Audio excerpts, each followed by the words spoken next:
Welcome in to a Tuesday. It's Tuesday Boom. edition of Your Wildest Fantasy Football Show. We are back after a long 2 hour. I don't know what happened yesterday of That an was, episode. it was like I think we got stuck on a conversation about rookie quarterbacks for maybe 40 minutes. like we could have edited that out and be fine. Well, it's a live show. We can't edit anything. That's the bummer. It's just very raw, is what we are. Amen. But yeah, hopefully today will be a little bit more brief and a little bit more about fantasy football. So we Hopefully not. have Monday Night Football, waivers, and we are going to do a combined top 12 list of running backs to roster for the rest of the season. Starting off with Monday Night Football, some monster games. Obviously was a terrible night for me. I think just sports in general, maybe just life in general, the last, I could say weekend, but I think it could span possibly week, year, who knows? With sports has just been a constant beatdown of trying to like punch me into submission, give up on, I think, everything. Just like hope, sports, obviously, life. I've just furthering myself, feeling good, just happiness, All and things. really anything that matters. This past weekend really took it all out of me. It's all overrated anyway. You know. No, but it's not. I don't know if it is. Like sports are what I think both of us like have a heavy investment in, and to have obviously like the Yankee thing which happened last week, and then have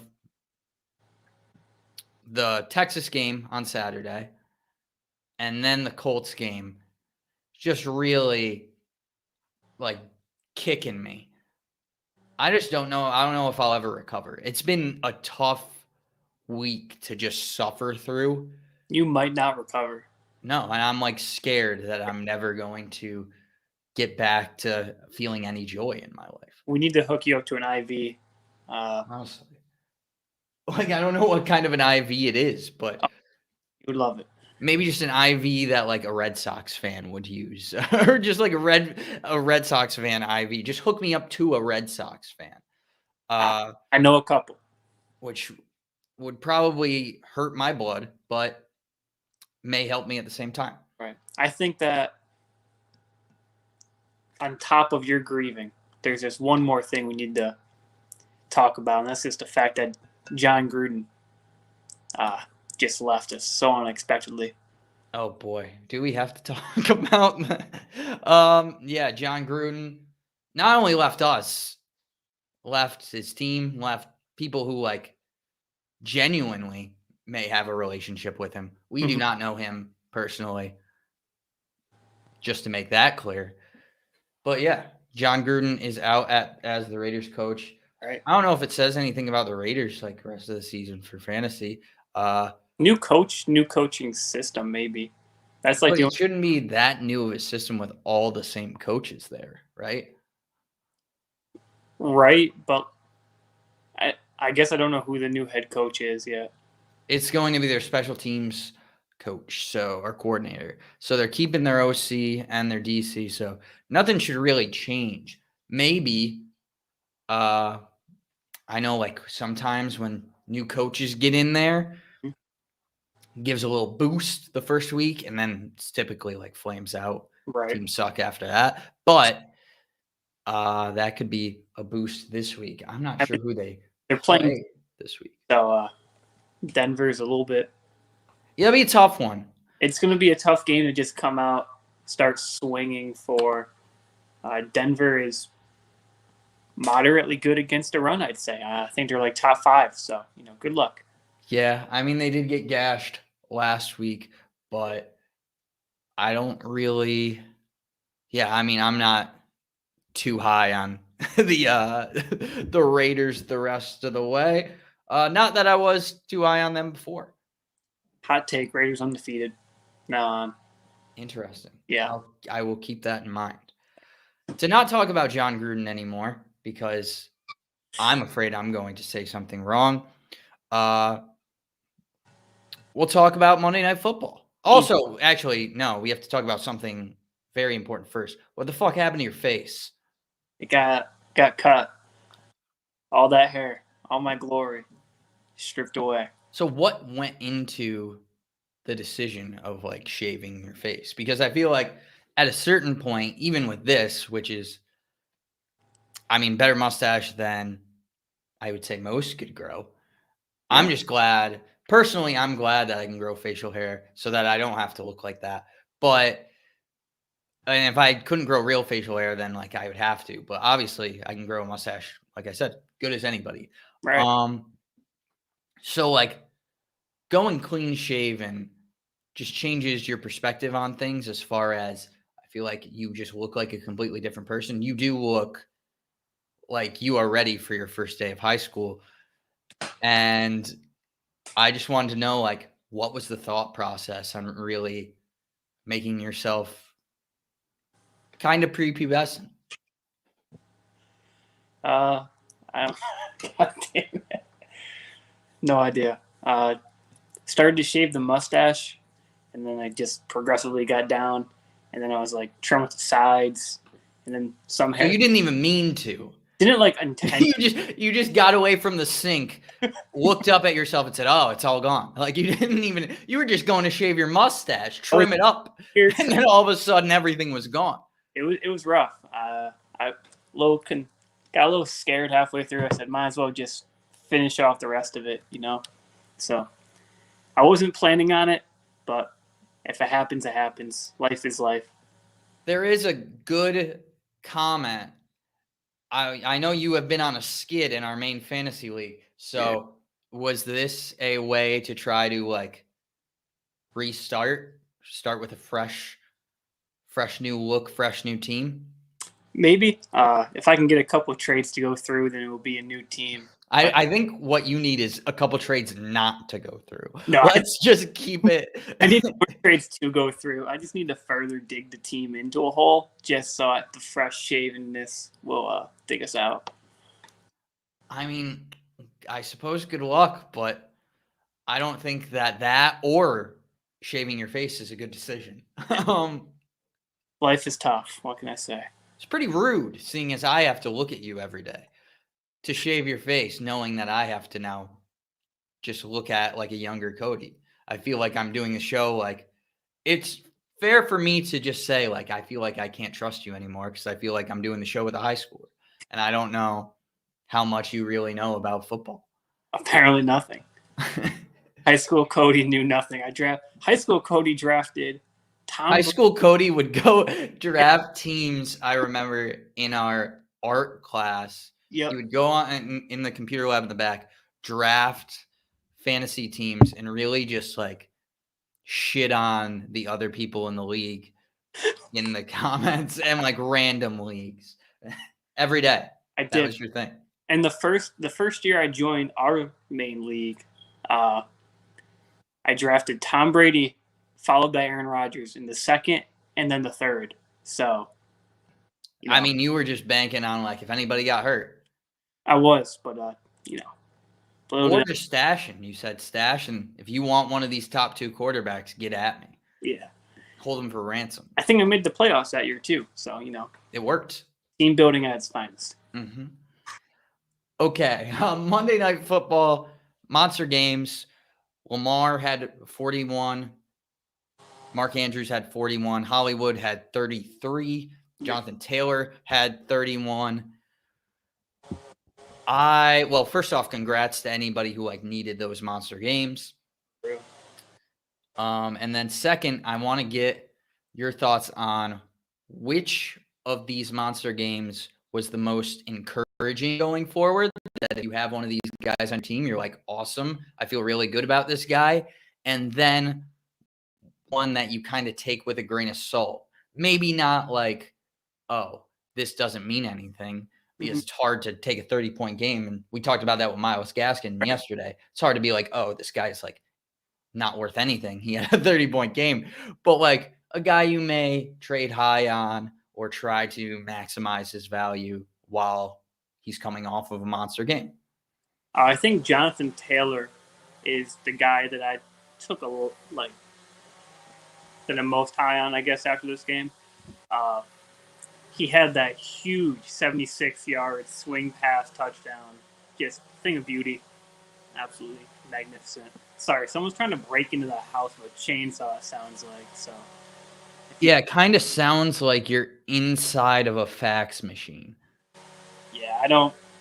Maybe a dated reference with the fax machine. No, they're just trying to, I guess, break into the house or something. I don't know. Yeah, as long as you make it through the show. Yeah, I mean, honestly. Yeah, Jonathan. Maybe your razor's still going if you have an electric razor. Handshake. Oh, good. Okay. None that. Well, then it is chainsaw people maybe trying to kill you. They might be. Saw a guy with a Freddy mask outside, so I don't know if that was real or not, but who knows? Maybe not a mask. I don't know. Jonathan Taylor is he was the guy I like the most. I think it's encouraging to see him have a good game when he hasn't really he hasn't been like a super productive all this year. I think he's like for sure 20s or something like that as far as RBs this year, and like a bunch of RBs have been banged up, and so like that does fluctuate, but like he wasn't really one of them, and he was someone drafted high, so I think seeing him have this game, it's a good turnaround hopefully for him. Yeah, I was encouraged by Jonathan Taylor's day. Mm-hmm. He's kind of in a weird spot because I think he's in a place where I don't know if you can trade up for him. Like, I don't know if you can trade him for somebody better rest of the season, but I don't think there's anyone I think if you are going to trade somebody involving a Jonathan Taylor or trade for somebody involving Jonathan Taylor, you're not going to get fair value. It's either going to be somebody who I think is like better or worse by a good amount that makes it just unfair if it was to be like a one-up trade.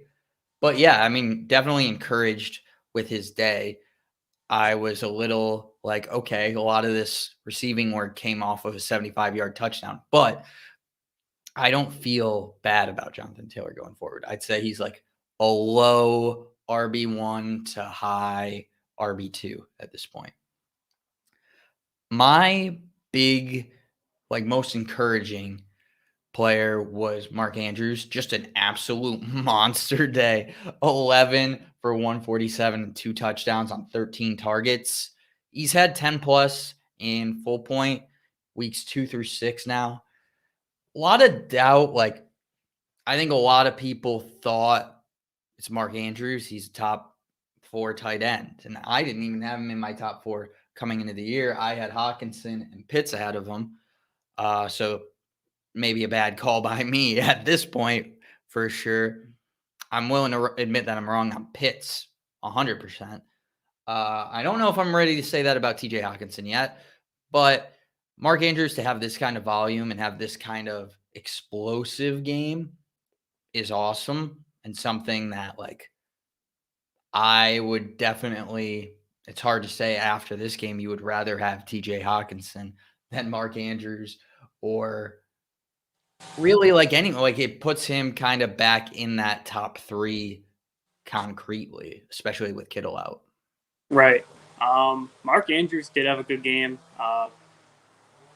You kind of know he is going to have a good season just based off the fact that Lamar does like to just kind of hit the tight end. He had 13 targets out of the 43 total pass attempts, so over 25%, huge target share. And he can catch. So, he can catch, he can run, and he's the nice red zone threat. So, and it's kind of that upside to see, Ravens, Lamar Jackson, 400 passing yards. Not bad for a so-called running back. Throw that much, it'd show kind of the upside of Mark Andrews was encouraging for me. Who is the guy that you're kind of this is awesome, gives me an opportunity to sell on them, or gives me just like some leverage with this player. I think I have to go with Hollywood Brown. I agree. I mean, he's a good player in real football and kind of in fantasy football too. But I think you can find someone who will be more consistent and someone who hasn't like kind of exploded on their touchdown so far this year.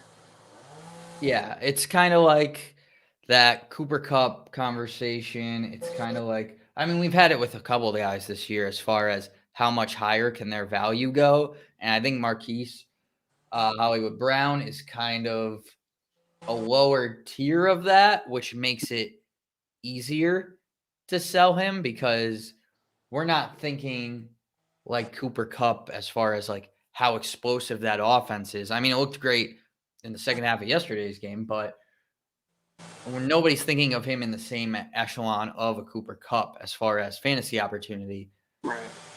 I think it gives a really good opportunity to sell him high for a bit of a more proven guy, like a guy we talked about yesterday, and DJ Moore. I think is a great example of that. Mm-hmm.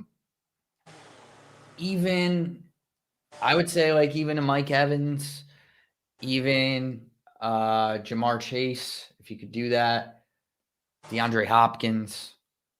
There's a few guys. Yeah, I'm with you.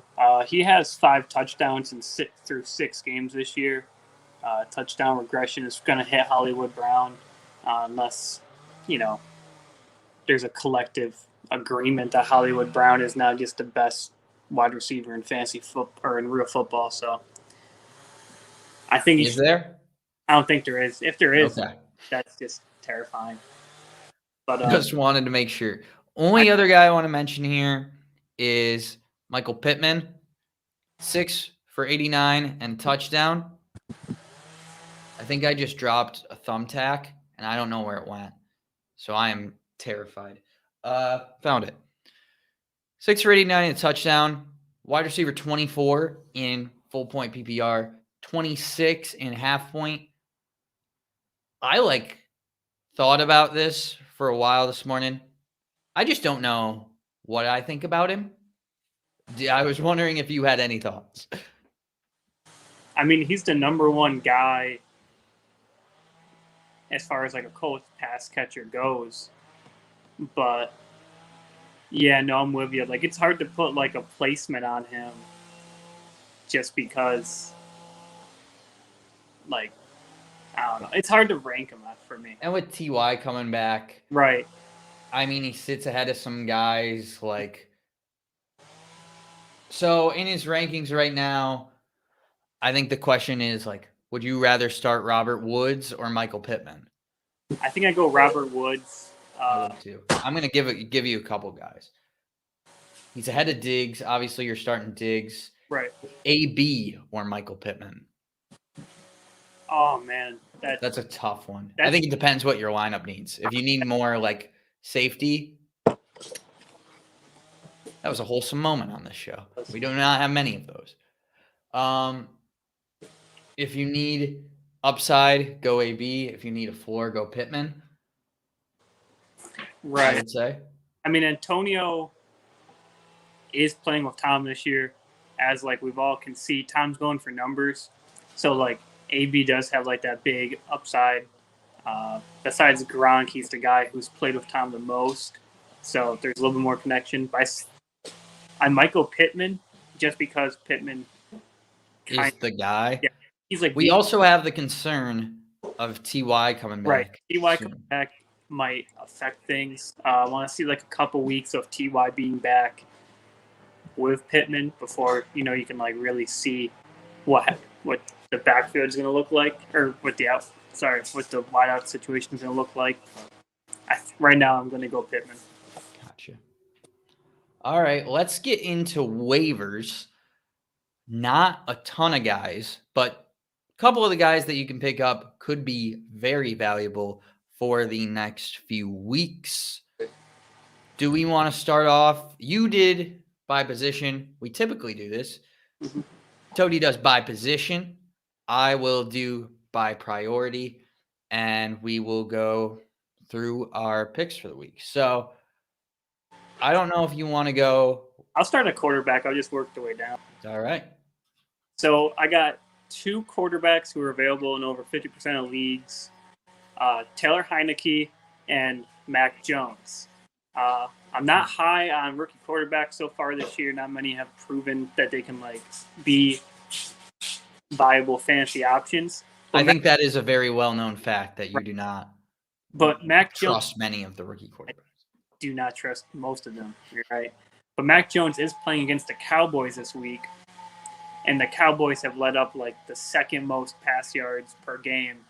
So I think that's encouraging for Mac Jones to be able throw it, see what he can make happen down there. I think he's a fine guy, and same with Taylor Heineke. I think they're okay pickups if you are in need of someone. They're not they're a streaming option for sure. They're not someone to set it and forget it. Yeah, I like Taylor Heineke was on my list. He wasn't really I only had 3 guys that I put as far as priority. So I like Taylor Heineke playing against Kansas City. They're going to have to score points. I also like Terry McLaurin, obviously, because of that. Right. But it's a good opportunity for him. I've been a Heineke guy as far as when the matchups are right. I think that he's a very good option. Hasn't really put up, unless it was a really bad matchup, hasn't put up less than 20 points in decent matchups. So safe guy, I would say, going into this week. With you. We can kind of talk about running backs. I guess I feel like there are running backs are going to be the same. So I'll go as far as the priority. I think it's a 1A and a 1B. And my 1A is Darrell Williams. Thinking about it a little bit more, would probably put Darrell Williams in a tier by himself and go Darrell Williams 1 and Devontae Booker 2. But I suppose you can make an argument for either. CEH expected to miss. Some of the reports say 2 to 3 weeks. I've also heard 2 to 6 weeks with a MCL sprain. Saquon, I have heard more 2 to 3, 2 to 4. So that's one reason that I go with Darrell Williams, number 1. I also say that just a more explosive offense, a more, I think, just efficient offense. So when we see, well, obviously the touchdown production, and then just looking at the numbers, I mean, Booker got some touches, but he also got 2 touchdowns that kind of made his day. Right. I think he was 16 for 42 rushing, and I don't think that's necessarily on him. I think that's more just a product of the Giants' rushing attack, and Saquon just being able to kind of deal with that and power through, being as good as he is. But when you go down to, I would say Devontae Booker is a decent running back, but I don't think he can kind of fight through all the garbage that the Giants just happen to be. And especially looking at their schedule the next 3 weeks, Darrell Williams plays at Washington, at Tennessee, at at home against the Giants. I don't think any of those scare you as a Darrell Williams owner or as a Chiefs fan. So they should be up in most of those games. And Devontae Booker has the Rams, the Panthers, and the Chiefs. Rams and Panthers are 2 pretty good defenses against the run, and just 2 teams that I think the Giants will struggle to be in the lead in those games, which might actually work for Booker because he was catching passes, but I don't think it sets up for as productive of a fantasy outlook as Darrell Williams. Yeah, I'm kind of with you there. I like D. Williams just because I did hear 6 weeks was a question, or was a number thrown out, I guess, for CEH. So Williams, you might be able to have longer. Hopefully CEH has a speedy recovery. He's back in 2 weeks. But yeah, Williams is on a more explosive offense. Booker, I don't know. It's tough because I think Booker filling Saquon's role could be productive, and he is a good pass catcher. So, like, I don't think many people think the Giants are going to be up many games. So obviously, he's going to have to catch some passes, and Definitely, and both of these guys are like they have guys you have to add. right It's not like these these two are top priority. it's 1A and 1B for a reason. Right, I'm with you. I think these two might be the two guys who a lot of people are fighting over this week to pick up.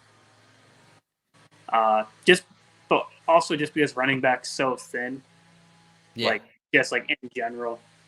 I think you go with Booker if you're trying to make a trade for Saquon, or like I would agree. trying to sweeten the deal. I think you Or go if you have Saquon. or if you have him, obviously. And I think you go with Williams. I don't know if you go with him if you might go with him if you have CEH, but you also might want to try to you could try to trade for CEH, who has had a slow start to the year. So both these guys, I like it. Good waiver pickups. And those are the two running backs I had, so running back is taken care of. Yeah. Anything else? I forget what I was going to say on one of these guys. I think I was going to add something. Don't remember. Also wanted to note, this is maybe the most we've agreed on anything in this show. Right. So it has been a very strong day as far as that is concerned. We will get to your wide receivers next and see if you have the only other guy I think is worth. I don't know if worth picking up is the option, but the only other guy I would say is like a must pick up. So I did not put Tony on here. I also did not have Tony as a must. I put Tim Patrick and AJ Green because both those guys, I just feel like both of them have kind of had their time to shine. And AJ Green led the team, I think, 2 or 3 weeks for Arizona. And I don't think that's an accident. I don't think it was oh, AJ Green got 6 targets. What? That's crazy. I think it was part of the game plan.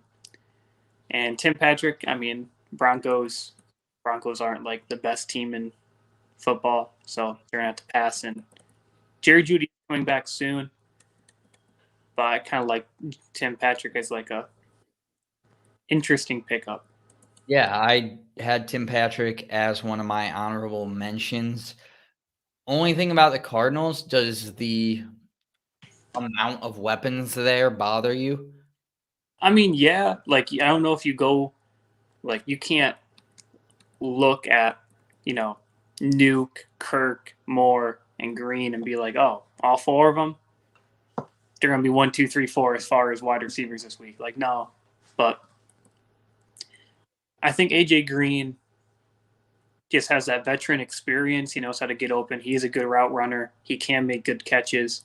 And I think Kyler and him are having a little bit of rapport out there. So it looks good from the visual test. And obviously he gets a decent amount of targets, but it is second in red zone targets on the team, and he only has 1 touchdown, so I would expect those numbers to go up. Right. Like I said, I think he's going to be fine. I don't think it's going to be I don't think it's a scary thing, I mean, I don't know. It's tough. It is tough, though. Yeah. I actually had a different wide receiver in my list, also not Kadarius Toney. Kadarius Toney is one of my honorable mentions, and I imagine we will talk about him. We'll bring him up after I talk about this guy, but is Rashad Bateman for the Baltimore Ravens. He's coming back next week. I always talk about the possibility of finding guys that are not only valuable for a week, or not only valuable for 2 or 3 weeks, but possibly rest of season value. Mm-hmm. I think Rashad Bateman could be that. We talked about Marquise Hollywood Brown. This is a very different receiver, a receiver I liked coming into the draft too. Was my 3rd best wide receiver, if anybody cares. But he is just a big body guy that I think Lamar will be able to trust. Not as big bodied as Mark Andrews, but I think similarly as far as being able to go up and get the ball, just being a big target, wide catch radius, other terms that fit that kind of player. And just like, I think he's not like, that's not like a typical big body guy at the same point. He's got speed in that top end. So I'm not really worried about that limitation. I just think he's a really good player. And I think that that talent might take a week or two to show up coming off of this injury, but he could have week 8 on value and maybe turn into, I don't think he'll ever turn into like a wide receiver 1 or anything like that, but I don't think you're getting a wide receiver 1 in any of these other guys either. So he could turn into just a valuable piece, probably flex guy at the max, but who knows? I mean, he wasn't on my list, but I don't hate your reasoning to put him on there. I like it. I do like him. Let's talk about Kadarius Toney. Neither of us had him as a like must pickup. Right. There's a couple of reasons for that, right? Like there's the injury. We don't know if he's even going to be able to play this week. Correct. There's Slayton, Shepard, probably going to come back. Galladay seems like he might be out, but we don't know. We don't really know about a lot of these wide receivers. Yeah, Galladay's doubtful. Tony, Shepard, Slayton are all questionable, and Johnson, Ross, and Board are all healthy. It's just there's so many. So Giants have a lot of weapons, kind of like Arizona. But it's a very kinda, but also not really, because Arizona is 5-0, right, and the Giants are not. I'm just saying, like, weapons. Yeah, I get you though. Yeah, I do. I understand. Kenny Galladay, Kadarius Toney, Sterling Shepard, Darius Slayton. Those guys are all similarly matched, I guess. I mean, he is second in the team in terms of targets, but I don't know. I just don't love it. Like, I don't love. There's a lot of up in the air. Picking up a guy who probably doesn't have long-term potential as far as, I mean, we're not knocking him as a player, but like I don't trust the Giants to have sat him for this long and then go back to playing him like he is now with all of their receivers out when all of their receivers come back. Right. I don't know if that's going to happen. So, and I definitely don't think he's going to get 10 or 9 targets when that does happen. So I don't really trust that. I don't trust that he's going to play this week for sure. So I would rather not waste a waiver pickup on a guy that there's just so much unknown about. I think we're kind of in the same boat there. Right. I'm with you. Cool. Let's roll right into your tight end pickups. So for like the 10th week in a row here, Tyler Conklin, banging the drum on him. Oh, yeah. If you need a guy, he's available in like 60% of leagues or something like that. He's out there. Him and Hunter Henry, I think that, Hunter Henry's on a team led by a rookie. Rookies tend to throw short. Who better throw short to than a big guy who can catch? So Hunter Henry, interesting guy, and Tyler Conklin. Those are my 2 pickups. If you're like in need of a tight end, those are 2 I'm going with this week. Yeah, I also threw in Zach Ertz just with this Dallas Goedert news. Mm-hmm. Dallas Goedert is on the reserve COVID list. Right. Don't know if he's going to miss time or anything, but maybe a guy, if you are on the lookout, that could be a very, very good tight end this week. If Goddard were to miss time. If he were, Zach Ertz has been good in years past.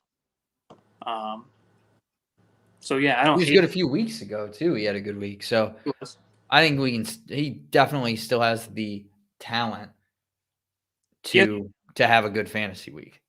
If Goddard's out, then Zach Ertz should be picked up for this week, but I don't know about rest of the season. No, just this week. Right.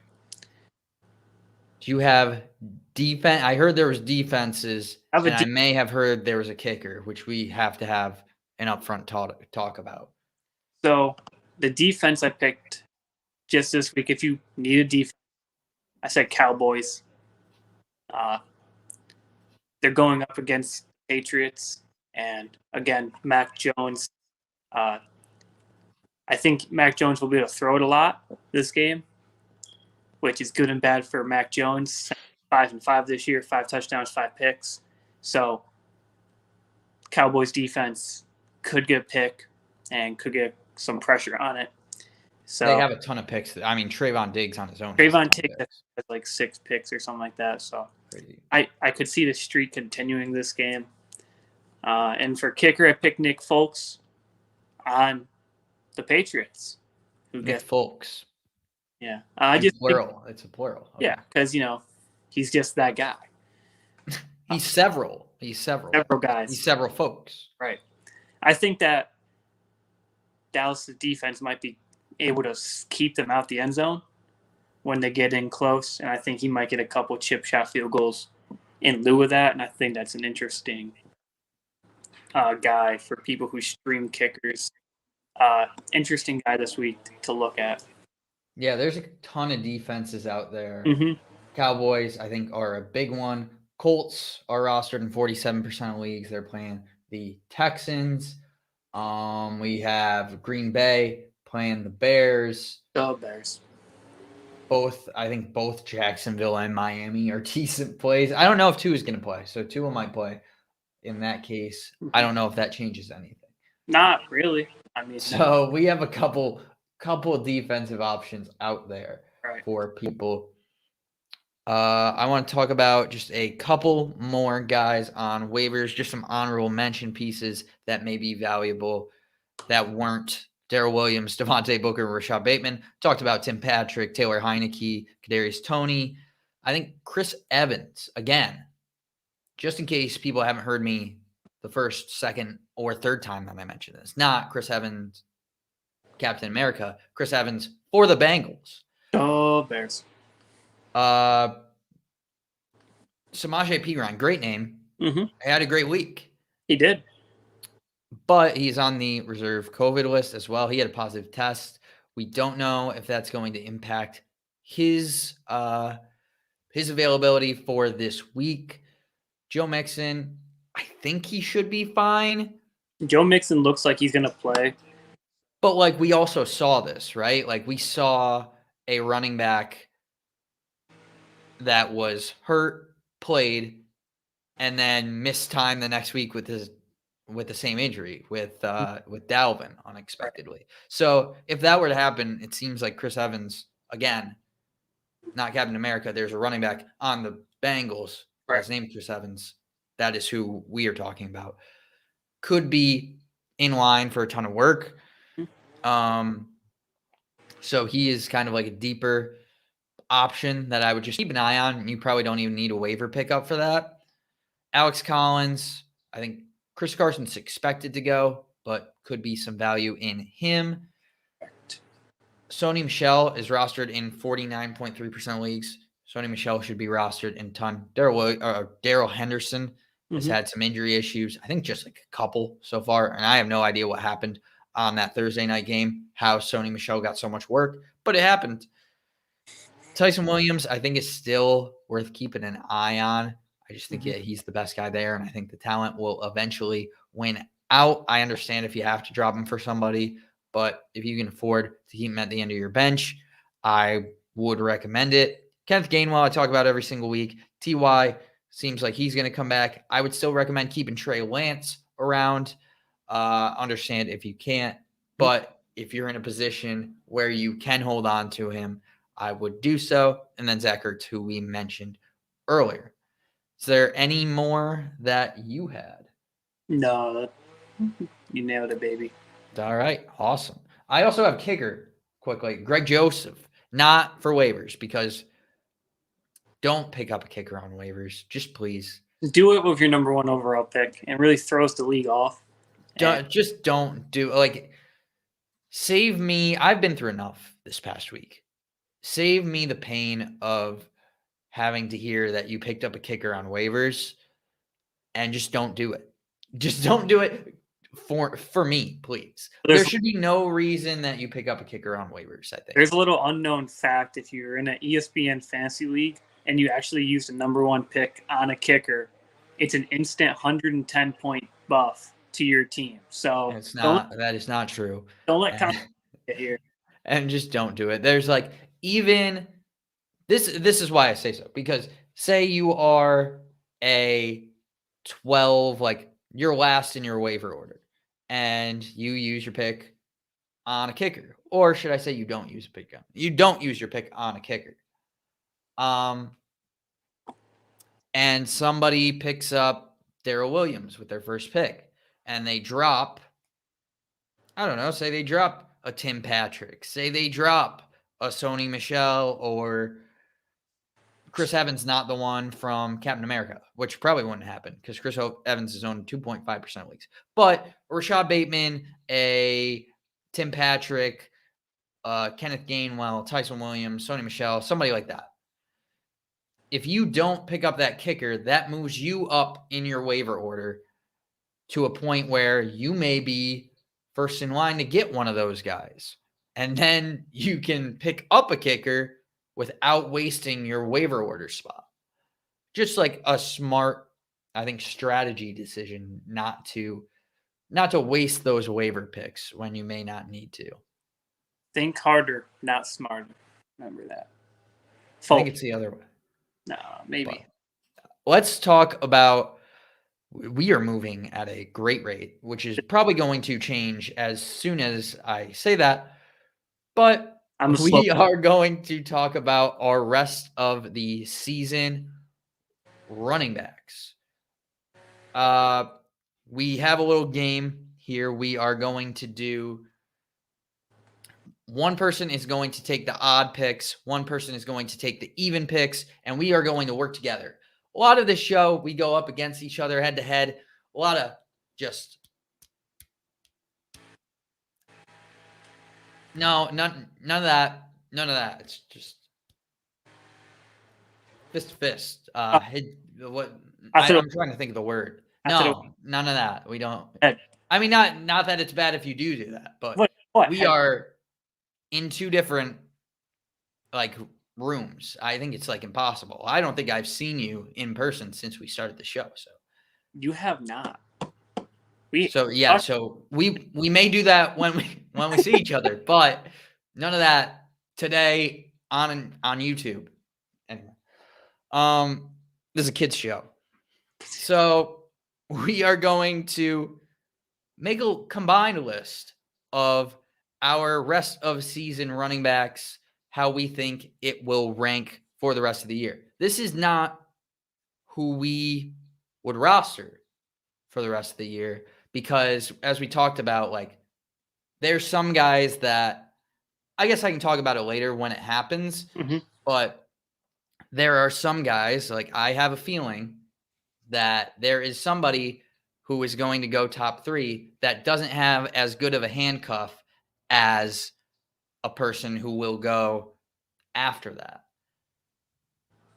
So I may want to roster the person who has a better handcuff rather than the person who may finish with more points just for more security. But this is how we think they are going to finish rest of the season if everyone's healthy, just knowing what we have now. So not any new injuries. Right. We're taking into account the Dalvin injury. We're taking into account the Saquon injury. We're taking into account the CEH injury, all of that stuff, weighing it out for the rest of the year. I've done enough explaining this.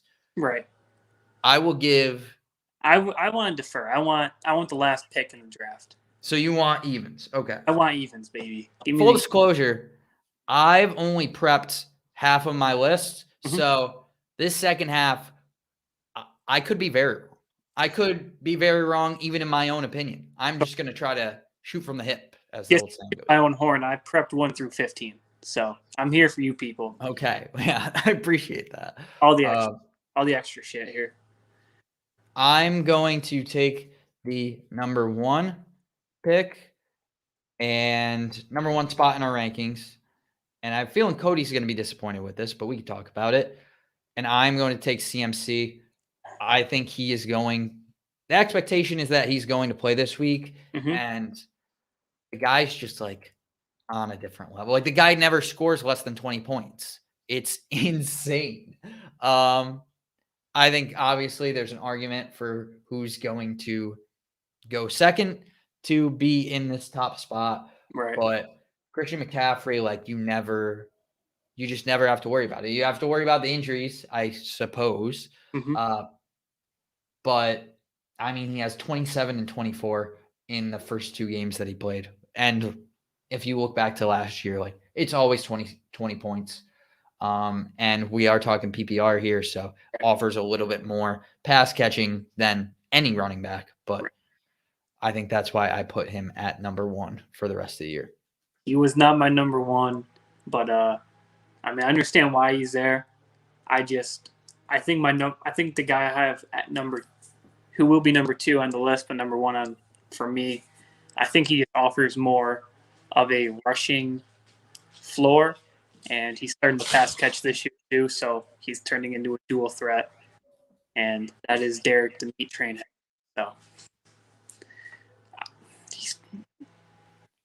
So I want to talk about that because I think it's very safe. Like I think you are very happy with either of these guys at number 1 to have either of them as your running back, and they're in a tier of their own, right? I'd put them up there. Yeah. Yeah, I would say it's them, and then kind of 1 through 7 or 8, or 3 through 7 or 8, and then it's another teardrop in this list. I think the good argument for Derrick Henry at 1 would be the durability. Right. But it kind of depends. Like, if we were talking half PPR, I might go Derrick Henry because of that. Right. But in a full point PPR, Christian McCaffrey, I just think offers a little bit more as far as that goes. He only has 1 touchdown in those 2 games. Right. A lot of Derrick Henry, like, it's hard to discount his touchdowns because he's always in line to get. Right. Like 2 touchdowns a game for Derrick Henry is like a normal thing. But reasonable expectation to have too. Like Derrick Henry runs through full-grown men, whereas Christian McCaffrey can run through full-grown men, but he is better suited to just burn full-grown men. And the thing is, like, you're kind of trading up because, like, it's Derrick Henry might get an extra touchdown, and that might be expected, but Christian McCaffrey might also get an extra 6 catches, which is not crazy. Like, I don't think it's crazy to say either of those things. Right. So I don't hate it either way. Derrick, you're kind of picking it. Right. I mean, Derrick Henry does have more receptions than like Jonathan Taylor this year, which I think is notable because I think people think Jonathan Taylor is kind of a receiving back. And do they? I would assume so. They do have Naeem Hines. Hines is the receiving back. I think I can't find him. Oh boy. Wait, no. Hines is below both of them. Interesting. Well, I guess below, but they're tied. They all have 14 receptions on the year. Look, right there. I don't know if this 3 pick is going to shock you. And this is the reason I say this is rest of season rankings and not like who we would have. Because I talked about yesterday, I would rather have a couple running backs with better handcuffs than this guy. But if everything is to stay as it is, if he's to stay healthy, I think Austin Eckler is going to finish as the 3rd best running back, especially in PPR. I think that's the reason that he gets pushed above these guys that are going to go following him. I mean, we talked about it yesterday. A guy hasn't put up less than 20 since week 1. It's nuts. He's guaranteed for like 5 catches.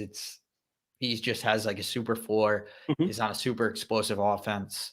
one of the best offenses in football. Mhm. A guy, when we just went off grid and talked about our top 5 quarterbacks, guy who could possibly be at 5 in that list is Justin Herbert. So one of the better offenses Mhm.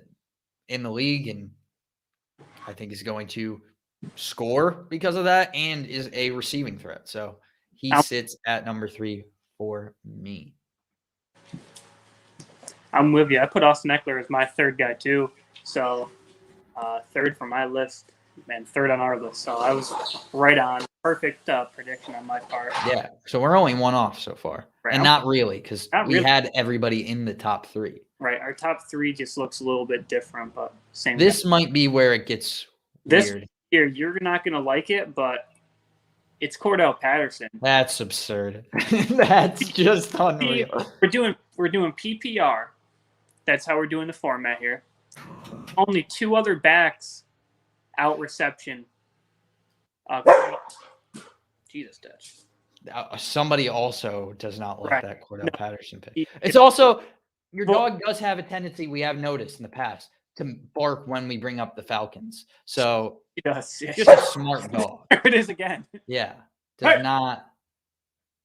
not enjoy that organization, as I would imagine many dogs would hold a grudge. But I mean, only Swift and Harris, DeAndre Swift, Najee Harris, have more receptions this year than Cordell Patterson. If you look at the Falcons, who else do they have? They have Calvin Ridley, who is a good wide receiver, but he's the only wide receiver.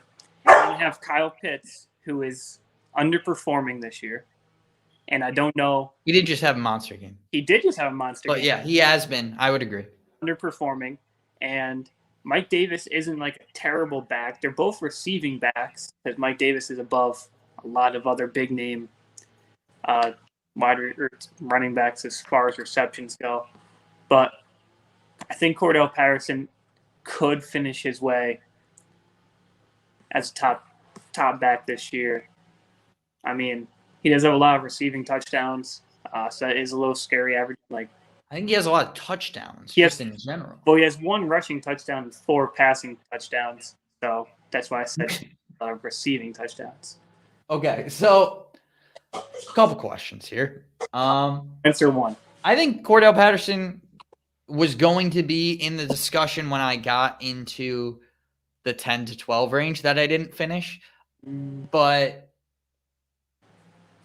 4 is a little high. I would say. One, I think there are other running backs that don't have another running back that is out snapping them on their own team. Right. That is just a fact. 2, we talked about this a little bit last week, but you made a trade. I did. For Jacoby Myers and Jamison Crowder involving Cordell Patterson. Mhm. And I don't know if you do that typically Mhm. if you think he's going to finish the rest of the year as the number 4 running back in fantasy. You do when you need wide receivers. I don't know. I disagree. But you do it for a good wide receiver in that case. Yeah. Well, also, in case you haven't been, if you're going to bring up that, I'm trying to do a trade with every single person in our league. But like no one's saying you have to do like bad trades. Right. But that's on you. That's not a good excuse. I didn't say it was an excuse. I'm just saying I'm trying to do a trade with everyone. It sounds like an excuse. Let it be an excuse. It's fine. It's know. a reason. Patterson doesn't need all these touches like other backs do to be a high-performing running back. He is literally 3rd in the league right now, and he does get out-snapped. That doesn't seem to be affecting him. Like, I'd understand if he was being out-snapped and then performing, like an Eli Mitchell or like a Tyson Williams who, like, gets low amounts of touches. But, like, he gets his touches, and then he goes and executes insanely well. That's why I put him up there. I just think that the lack of weapons on the Falcons leads to more touches for certain people. And honestly, I think he's the second best pass catcher and second best player on their team behind Calvin Ridley. And when there's two different ways that you can give him the ball, either standing in the backfield, quick swing out, or line him up out there, I think it just adds to it. And I think that's why I put him above other people who like you're going to put on the list. And I have him behind him, but I think it's close. That's why he's there. Like I said, risky at 4, but Certainly. he's where I feel comfortable, because the next group of guys are all like so similar in their floor and their ceiling, where I feel like Cordell Patterson has been outperforming, and I feel like this is just a year that Cordell Patterson finishes potentially like right behind Derrick Henry, and everyone's gonna be like, I never saw this. My God. Right behind Derrick Henry. I'm not sure. Well, based off of injuries and everything like that, like CMC not finished the year as the number 2 guy unless he has just insane weeks. Where Cordell Patterson can have mediocre weeks in comparison to CMC, he'll finish much higher. That's why I said end of the year he might finish up right behind Derrick Henry. I'm willing to make a bold bet. Okay. That CMC at the end of the year, involving all weeks, is ranked higher than Cordell Patterson. I'll take that. Okay. CMC versus Cordell Patterson rest of the season. Also, just one quick thing I want to say, and then we'll move on. Right. I like I said, I don't hate Cordell Patterson. He's definitely going to finish, if not as an RB1, back end RB1, to like RB top of the line RB2. I do like him. I'm a little bit worried that defenses, now that they know he is a thing, are going to key in on him a bit because of the lack of weapons that they really have. And the other thing is just the Falcons' offense in general, to the point where if you're not getting that many touches in a Falcons offense that like doesn't score, I think before last week, I don't know about after last week, I just don't have the numbers up, but he had over half of their touchdowns. I would rather have a guy like a Kareem Hunt, who may appear later on this list, if I was going to go with a guy in a similar situation, just on a stronger offense. But Cordell Patterson, if he was on the list, oh my. That's great train coming through. I know. If he was on the list, like that's fine with me. 4 does seem a little rich for my blood, but this is a combined list. So this is a list, like this land is your land, this land is my land. This list is my list. This list is your list. Correct. Number 5. He does not have half the touchdowns. He has 5. The rest of the team has 1, 2, 3, 4, 5, 6, 7. So clearly you're just crazy wrong. Well, I said before last week. Hey. He did have 5 of 9 touchdowns. Now he has 5 of 12. Almost half. Speaking of 5. I'm proud of him. My number 5 guy is Zeke. This was a tough call.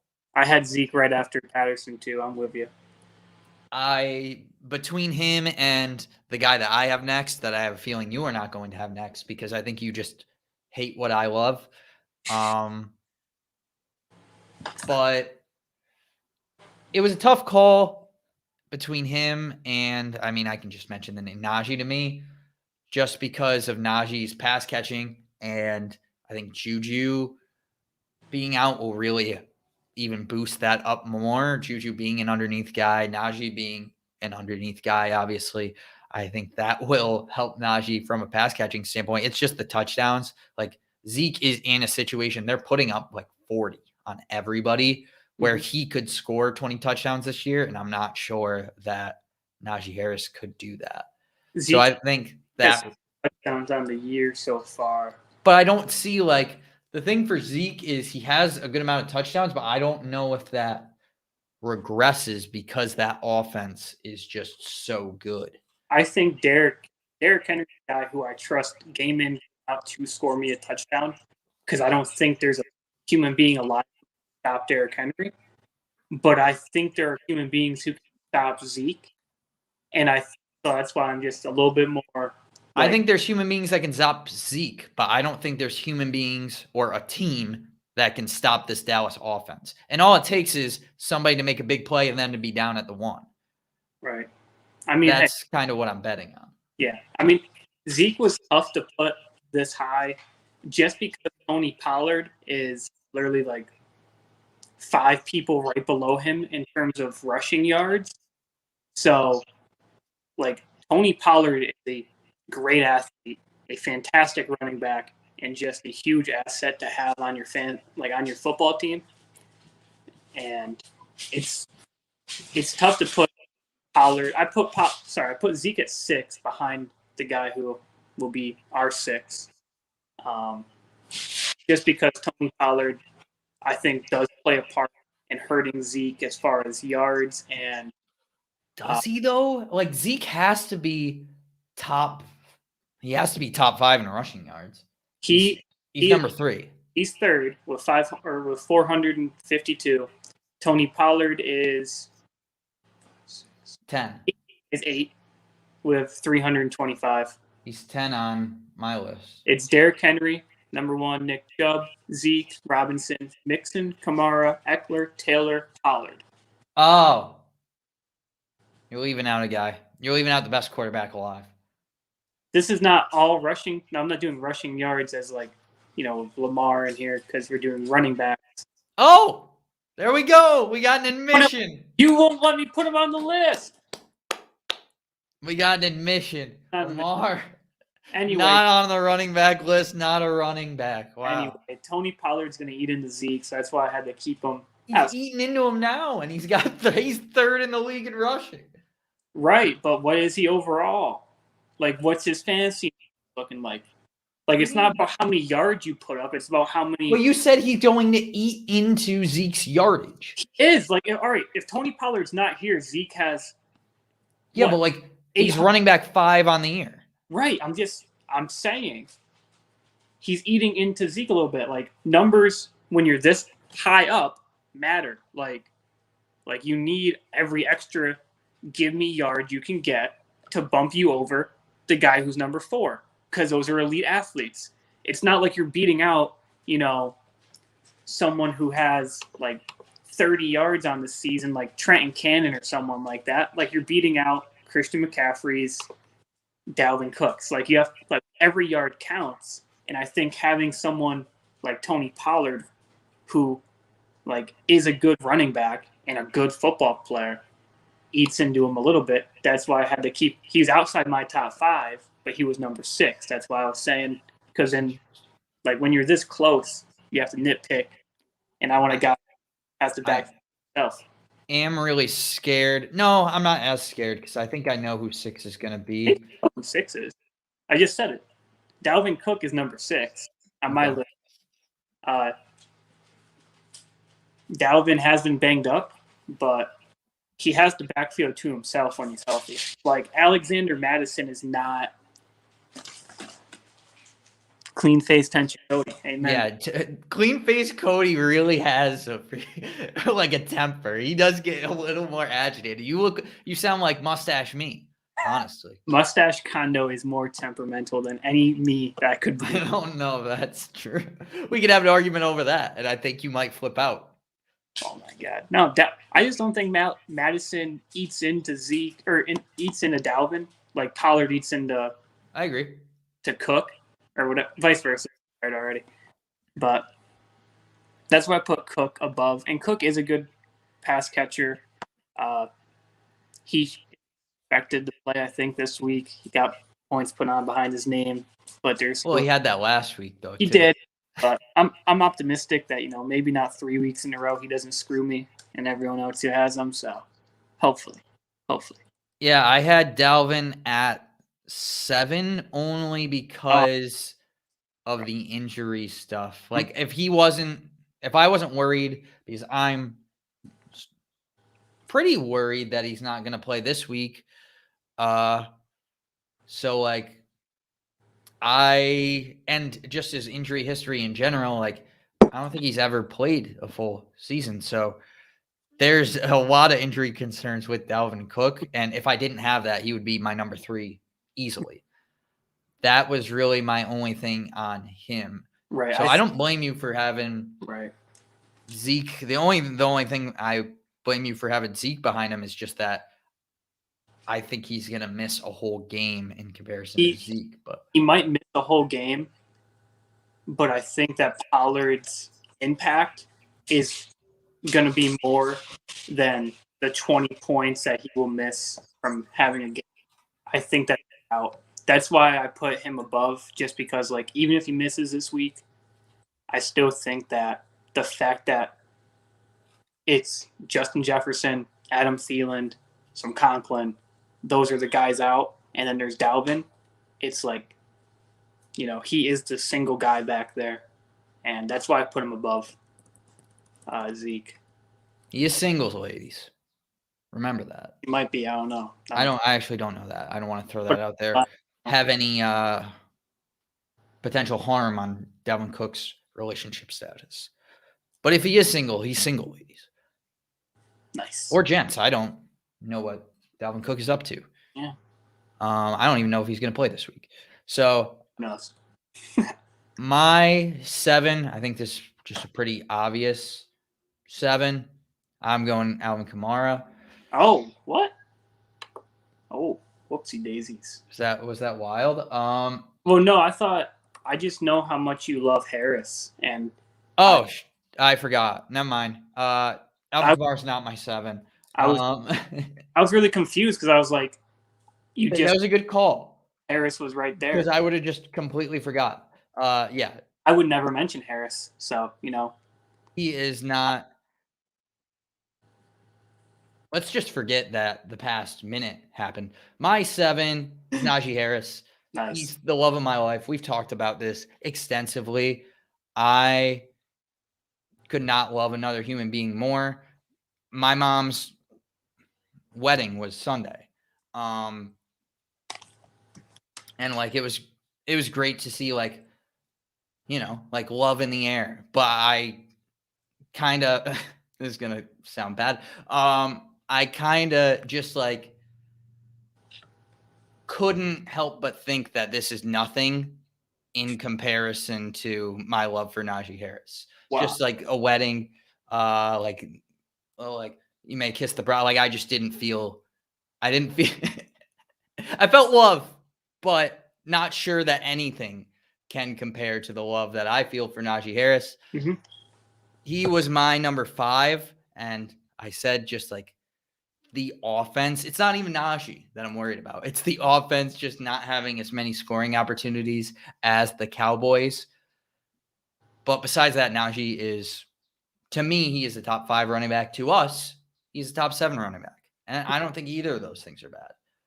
I mean, so we are going to put a couple guys behind him, or we will have to. Yes, we will have to do that. Be put behind him, who aren't questionable and aren't like a little banged up. I mean, he had cramps, so I'm not too worried. You cramp once, you cramp twice, you cramp 3 times. Now you're out on IR. Just put a little baking soda in his water bottle. He'll be fine. He's gonna be okay. All right. Yeah, I'm not too worried about cramps. So, I guess I don't love Najee Harris. Because you hate everything that I love. No, I don't hate everything that you love. Like in PPR, I think that's what's going to carry him, because he is a receiver basically. He's got 39 targets on the year, which puts him above like 80% of the wide receivers so far. So like he is a threat to catch the ball, but I don't know. Like if Julio's going to go down, it's Deontay, it's Claypool, and then him. And I don't know if that like makes it hard. Like Deontay Johnson just play. So like obviously he's gonna get the number 1 corner and stuff, but like who else do they have to worry about now when you're playing the Steelers, or when you're playing the Steelers? I mean, you could make the same argument for like a lot of guys though, right? Like you make the same argument for But obviously, like, you can make the same argument for Derrick Henry, but I'm not saying he's Derrick Henry. You can make the same argument for Cordell Patterson. You can make the Cordell Patterson, like, he has like the reason I'm not worried about it for Cordell is because he has like that veteran knowledge. Like, this is a rookie who, like, what do you mean veteran knowledge? He hasn't played like full time in an offense in his whole career. all right, but like, I'd rather have a guy would you rather have a rookie coming in or someone who's like been able to watch the league? I would rather have Najee Harris than right. anybody. I mean, yeah, I guess like trying to talk to you about this is not like productive because like you're just unrealistic and factual. I'm not unreal. He's the running back 6 right now.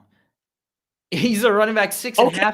in half point PPR. I think he's 5 in full.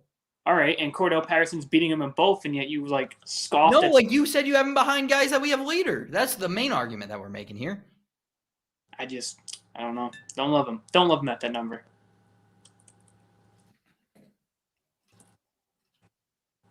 Who do we have at 8? Kamara, baby. Who else would it be? Besides the guy who's almost averaging like 6. I don't know. Cordell Patterson's in top 4, man. I have no idea what to expect here. Right. I mean, Alvin Kamara, dual threat, and really the number one weapon on a team right now. I mean, Michael Thomas is going to come back, so I think his job gets a little bit easier. But Agreed. You're kind of handicapped with Jameis Winston as your quarterback. So, like, it's hit or miss. That's why Alvin Kamara kind of slid down to 8 for me. Yeah, I mean, I agree. Like, I think this top, I guess you could say 8 in our regard is like a tier, like the top tier of guys we talked about. I think it's like CMC Henry, tier break. And then for me, minus Cordell Patterson, but for us, I think you would say after this group of guys, it's a pretty big step, right? Yes and no. Like a guy I have coming up obviously is Nick Chubb, and I also have Kareem Hunt kind of in the mix here too. I think both those guys they hurt each other, just like I think that Pollard will hurt Zeke. But I also think that they complement each other quite well.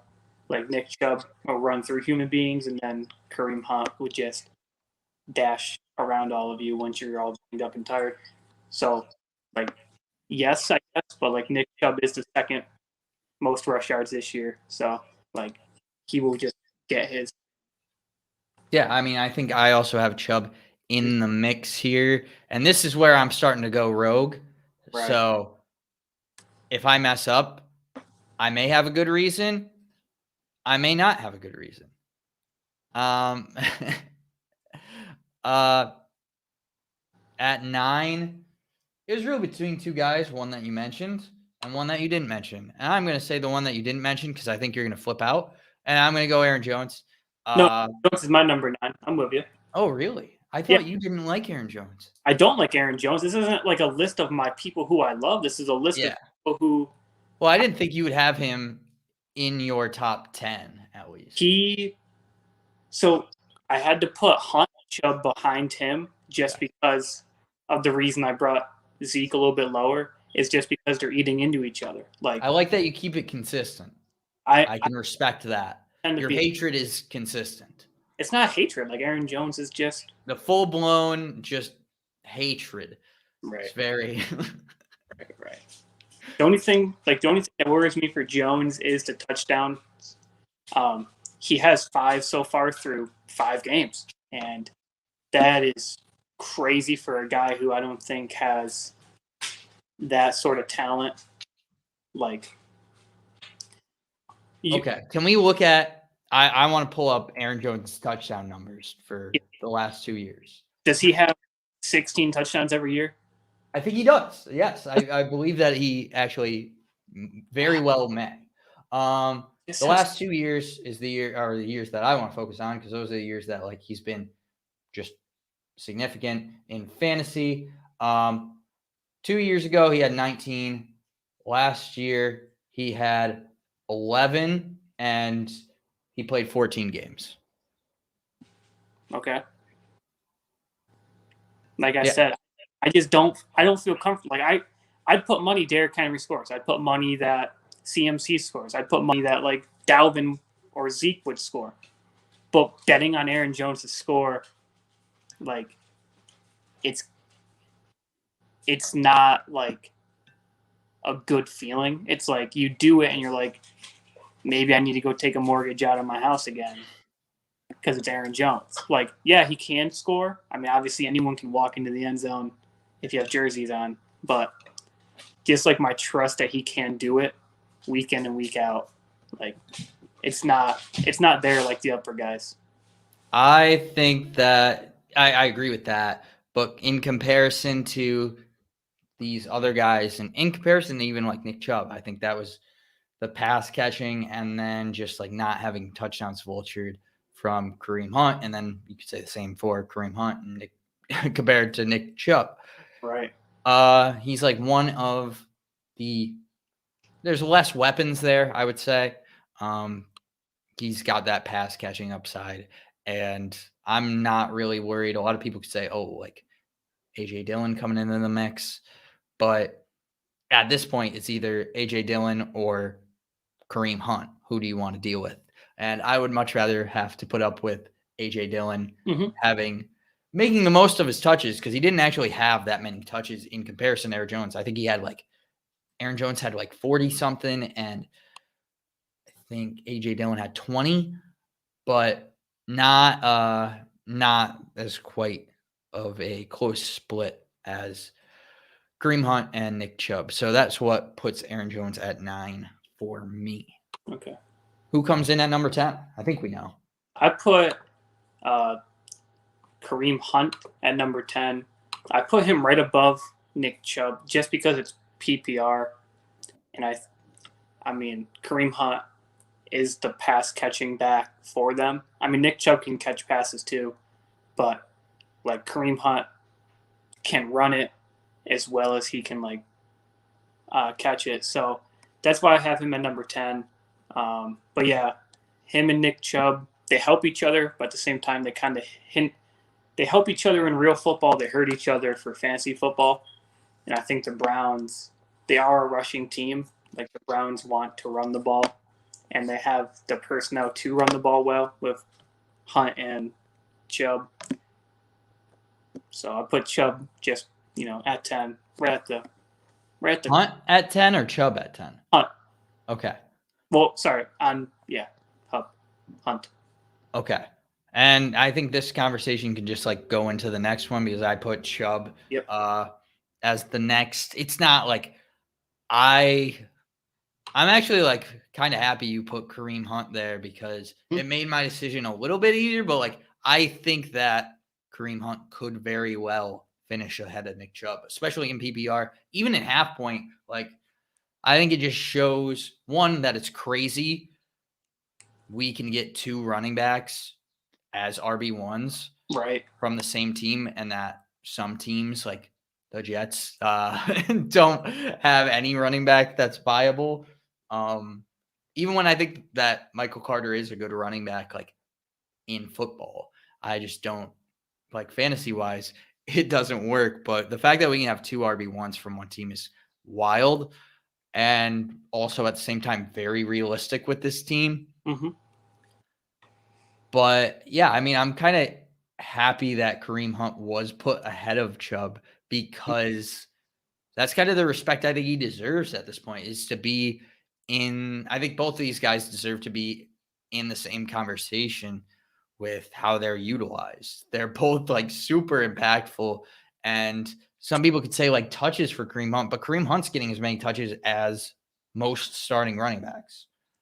Kareem Hunt is like, he's above Darrell Henderson in terms of yards. Darrell Henderson only has 5 more carries, and Darrell Henderson is predominantly the lead back for the Rams. He was banged up. Well, he did miss a week. So he missed a week, but like Devin Singletary, Melvin Gordon, Chase Edmonds, Fournette, Williams, other Williams, Chris Carter, like those are people who he's above right now. I don't know. I like it, and yeah, it was close. It was really close for these two. yeah. And that's saying like that's just saying something kind of insane. Like Right. to what the expectations were. It's pretty wild. I was trying to find touches and it was making me glitch out. I think I still am glitching out a ton. But it was a close one though. It was close. I liked it. I like it too.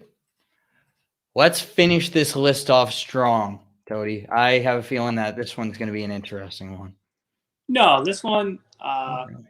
this one's kind of, Chalk. I guess so. It's DeAndre Swift just because it's PPR. If it was half point, I don't think DeAndre Swift makes my top 15. It was kind of tough to put him in there. But like just the fact that he does have 35 targets on the year is insane to me. Like he gets to run it and he gets to receive it. So I don't know. I don't like having him there though. Like I feel this. Don't feel good about it. No, because it's DeAndre Swift. Like you're on the Lions. Like I get it. Yeah, it is tough to go with a Lion. That is for sure. I mean, I get it. Your coach was crying on TV, so like maybe I had to. But like manly crying. Let's give him a little bit of respect. No, I mean just because a guy can like rip my arms off with like his teeth doesn't mean I have to respect him. Okay, he was crying on TV. Like is what is. Do that at home with your teddy bears like a grown ass adult. All right. I don't know. I kind of like it. He's breaking the stigma of like there's no crying in football. Yeah, you can look like Dan Campbell and cry in football. That's how much you care about it. Like I think it is real men. Like there's a quote that's like real men cry. I think like George Washington or like I don't know, maybe like even MLK said it, but like Dan Campbell, real men cry. I put Swift.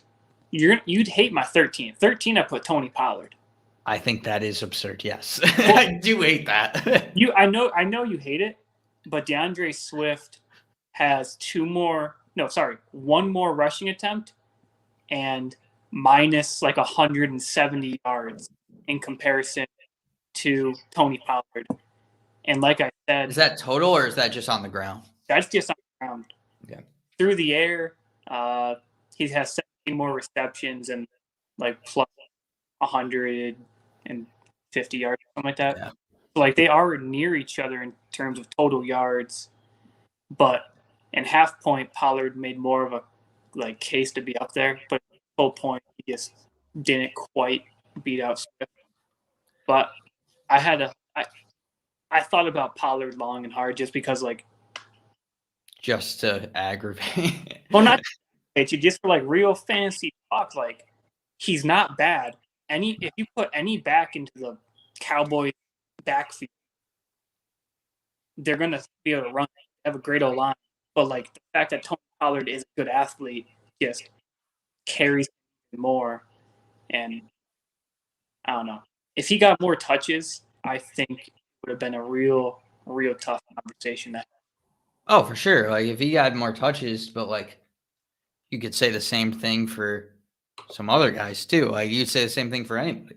I mean, yeah, but like this, Tony Pollard puts up good numbers while not getting more than 40%.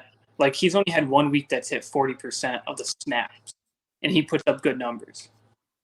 Like not great RB1 numbers, obviously, but like good numbers. So like I'm saying, not even RB2 numbers though. That's the thing that is kind of crazy to me about that pick. Yeah, he didn't make it. Well, you still put him at 13. I was going to talk about some honorable mentions before. I didn't say I put him, that he's just there. Like he's on. I'll show you my board, I guess.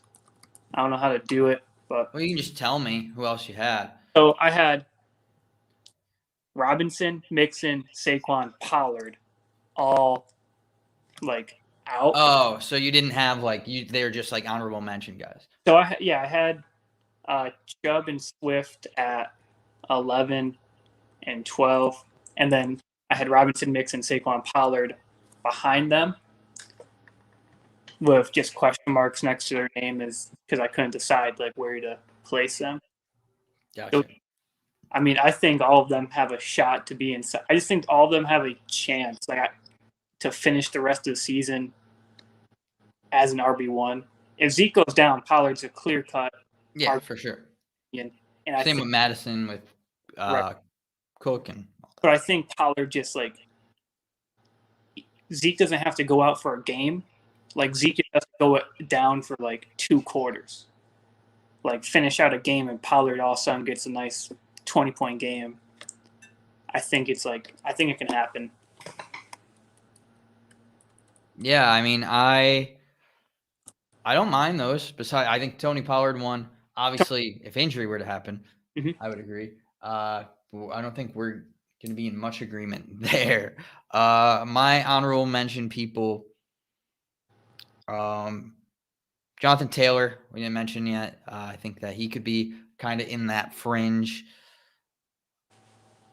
You talked about James Robinson. I think that he is very much in that conversation as well. I would like to see the pass catching just get back up to prior weeks, but it seems like they're starting to commit to him. Darrell Henderson can be there. Yeah. Okay. I have to. What's hanging? It's a straw. Sorry, you're on my. Did I say Henderson? I think he could be in the conversation. And a deep one here that I think would surprise a lot of people because I hated him before the season, not as a person. There's a chance I could hate him as a person, but I don't think so. I think he's like, from what I see, he's a decent guy. I don't know him too well. And that's Chase Edmonds. I think Edmonds has the potential. You have James Conner hurt a lot. He's not hurt right now, but he has a history of being hurt. I think he's just like very good. Like he's just a very talented guy. And a lot of times for me, it's just like betting on the talent to win out. Yep. And I think there could be a situation where that happens. I think it's tough looking at it for like touchdown wise. I don't think he has a touchdown yet this year. Who? Chase Edmonds. Chase Edmonds has 0 touchdowns on. I think he has on 72 targets or 72 touches. Sorry. Yeah, so I expect that number to increase a little bit. I don't know how much it's going to increase with them using Connor at the goal line, but they use Connor at the goal line. Then they have 4 viable pass catchers, and then they have Kyler Murray as their quarterback. Agreed. Yeah. And so that's why I had to leave Edmonds off.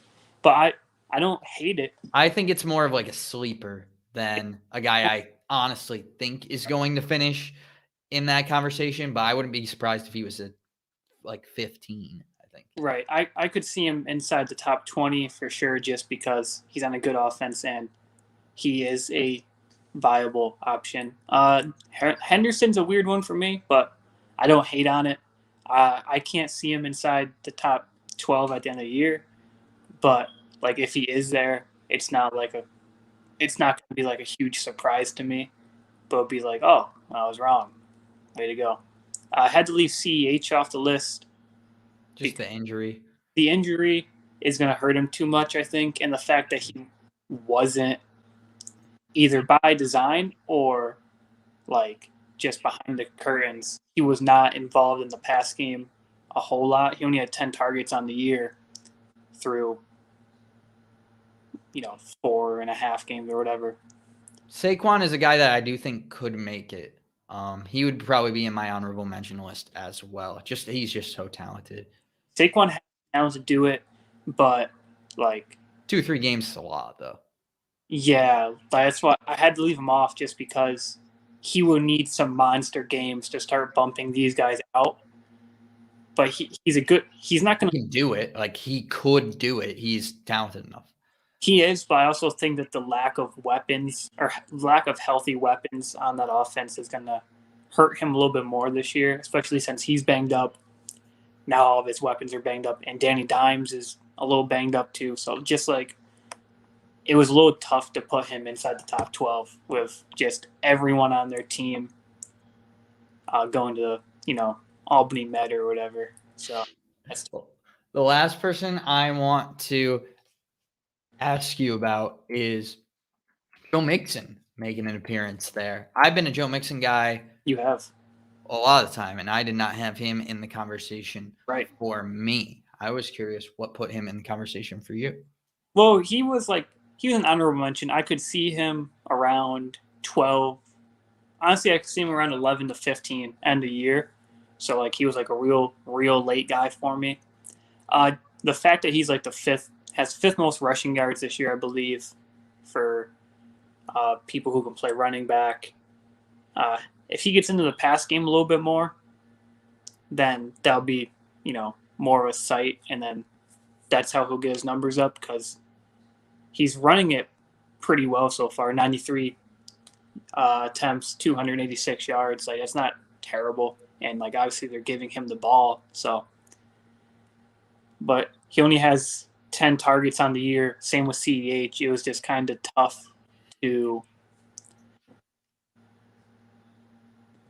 It was tough to put him there just because, the narrative coming in the year, Derrick Henry doesn't catch the ball, and Derrick Henry has 14 receptions this year. So, it's tough to put someone up, into the mix. Yeah, the catches are what worried me with him. And then the ability to stay healthy and just right. There's a lot of those concerns that I still think he's going to be an RB2, but I just don't know if he has the upside there, not having necessarily the pass catching opportunity that some of these other guys have. I still like Joe Mixon, but yeah, I like him too. That was a good list. Yeah, I'm fairly okay with it. Surprisingly comfortable, just in general. Also, after the last few days, it's a nice refresher. But that is it for us.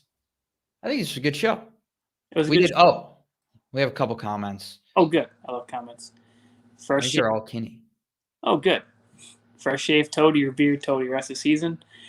You're gonna get scrubby Cody in 3 to 4 weeks. I grow facial hair at the rate of a newborn child, so that does seem slow.